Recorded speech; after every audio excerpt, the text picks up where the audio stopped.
Well,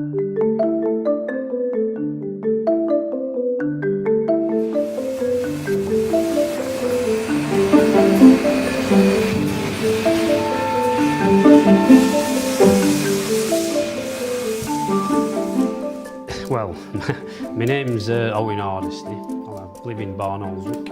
I have done all my life.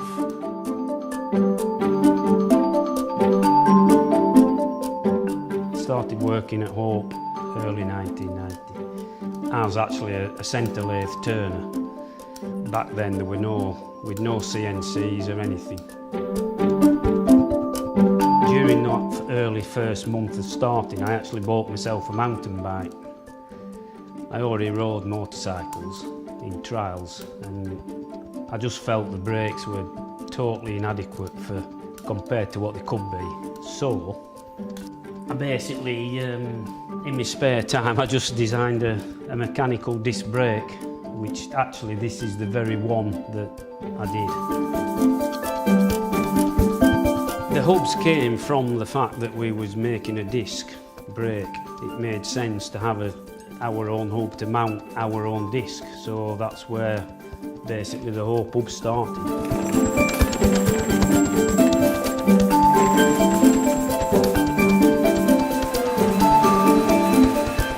When we first set off, I mean, we had a goal. I mean, they were massively into weight. Things had to weigh as little as possible and what have you, but my philosophy has always been to build something that lasts with a minimum amount of weight that you need to put into it to make it reliable. Even in downhilling, the weight thing started to become like an issue, so we had to start looking at making lighter weight, downhill compatible hubs, and this is where it kind of pushed us into looking at like the tie glide as such and bringing out something that was more compatible with sort of more or less across the board. So this is where really the Pro 2 starts to come in.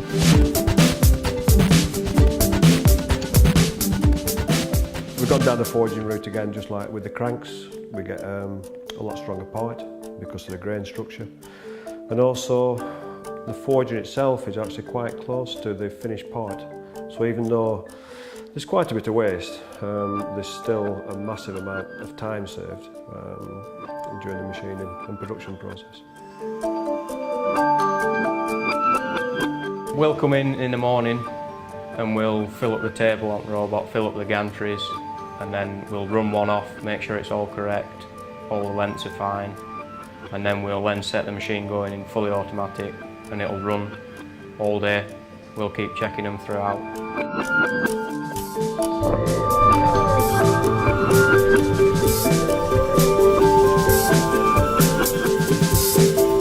I'll receive a model from Owen and I'll then import it into our programming software, and then from there I'll sort of drag geometries, create geometries, and then I can pull curves off it, and that just basically creates tool paths. From this programming software I can determine which tools I'll need, so I'll then put them into the machine, set all the tools as I would with any other job, and then just go through basically proving out each individual operation.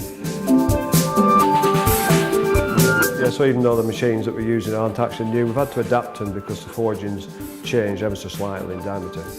So the actual pick-off points on the machine which handle the forgings and put them into the machining position, we've had to adapt those. And again, because we do everything in-house, we've managed to make those parts in the tool room at Hope Technology.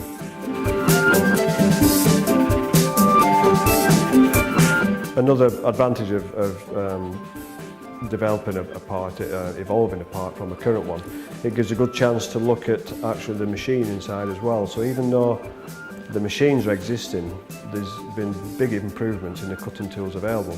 So that's given us time now, because of new programs, to research different cutters and different applications, and we can introduce those at the same time as we bring out the Pro 4. So hopefully that will give you a better surface finish and a better overall product at the end of it.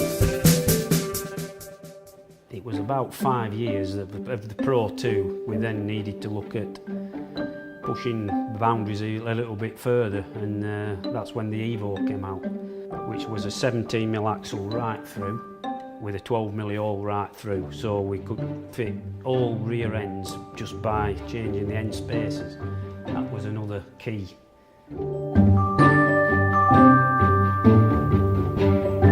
Some of the parts on the Pro 4 are already existing.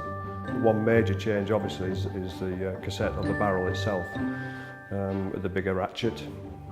The material's the same, but again I've looked into that this time. I've actually sourced the material from a different mill, and that's given a far better result as far as bearing tolerances go and actually maintaining the accuracy. The axle is the same, the majority of the spacers are all the same. Again, no new machinery needed for those, it's existing machinery, new programs, but again, new tooling, cutting tools, which are helping to produce a better part at the end of the day.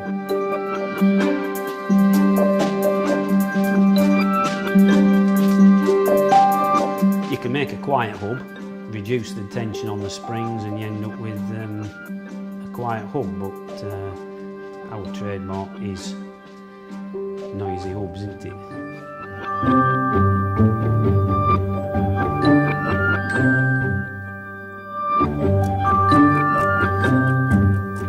The poles that are in the rear cassette on the hub, they're made from a hardened tool steel. They're actually produced on a wire cut, a wire EDM machine. Extremely accurate machine. It's possible for some components to hold an accuracy of 1 micron over several cuts. The process is quite a long one. We do a stack of 3 plates over a night shift, a 12-hour night shift, and it actually takes 12 hours to produce all the poles.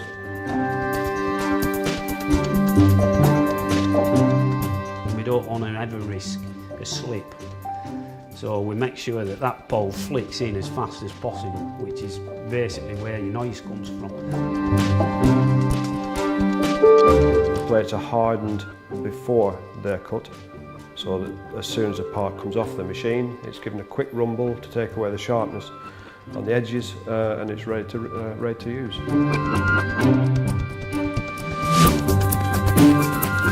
The bearing diameters are held to 5 microns. Repeatability. Every single bearing diameter is checked on each and every hub we do, so you can imagine that's 60, 70, 80,000 parts a year.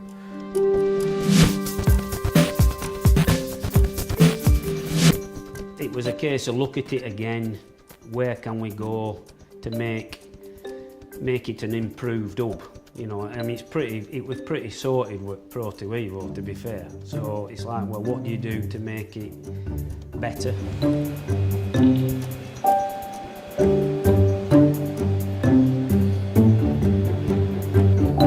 We have a CMM machine in the inspection room. So there's the first batch in the morning, they are randomly selected and inspected. Again in the afternoon and at various points throughout the day, but also the guys on the machines, they're responsible for their own inspection. And it is emphasised to each and every person that it's critical that everything is checked to maintain the quality that Hope is recognised for.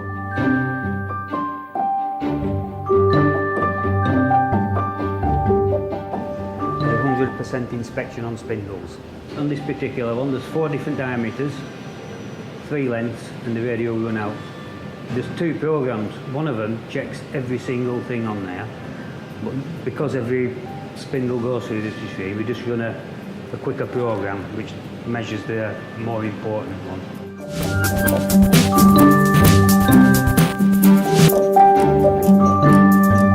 The first thing I sort of did look at was trying to improve the cassette body.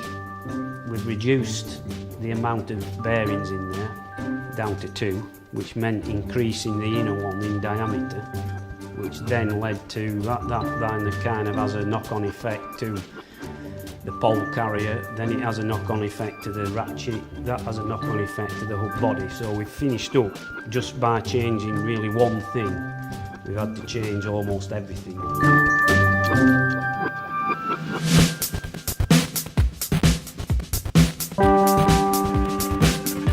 My name's Mark. I'm head of the anodising department. I've worked here for 14 years. I'm in my 15th year and thoroughly enjoy it. Once we receive the goods from polishing and washing department, we jig up accordingly on the appropriate jigs, aluminium jigs, titanium jigs, etc. Then we start the actual process of anodising.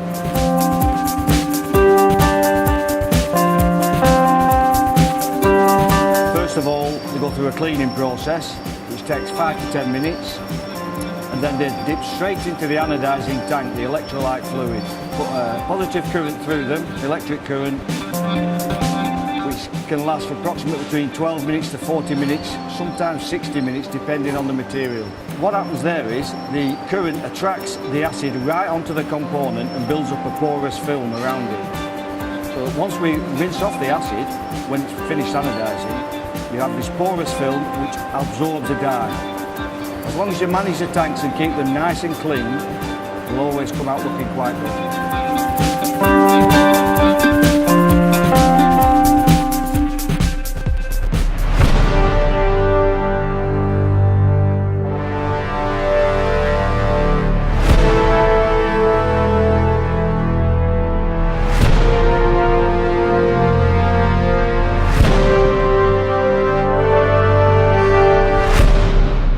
Sealed off the dye, they're rinsed off in a hot water tank, which takes about 5-10 minutes.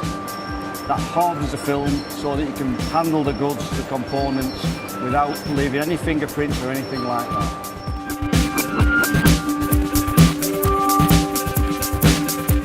There's so much development goes into the actual design of a new component or even the development of an existing component. There's so much effort goes into producing a really nice finish to the etching. Hope are recognised for the quality, and the final process before assembly, which is the etching, is so critical. And there's so many people involved, and they all put the two pennies in about the design and the layout and everything else. Of course, a few disagreements along the way, but I think everybody agrees at the end of it, the finished article is just second to none.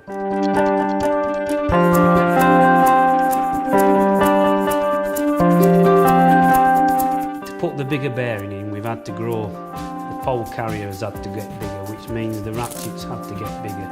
It's actually 3mm bigger, which means the whole body's had to get bigger. We've had to increase the diameters of the spoke flanges. Like we said before, one thing leads to another. It's just evolved into something that's hopefully now that the Pro 4 will be pretty much a really versatile, you know, fits anything and ultra reliable hub.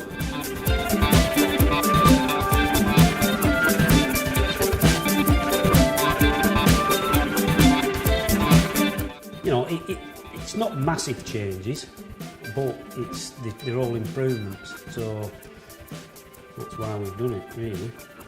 There were everything, it's like I've always, everything can be improved, I think. No matter how far you go with something, there's always room for improvement.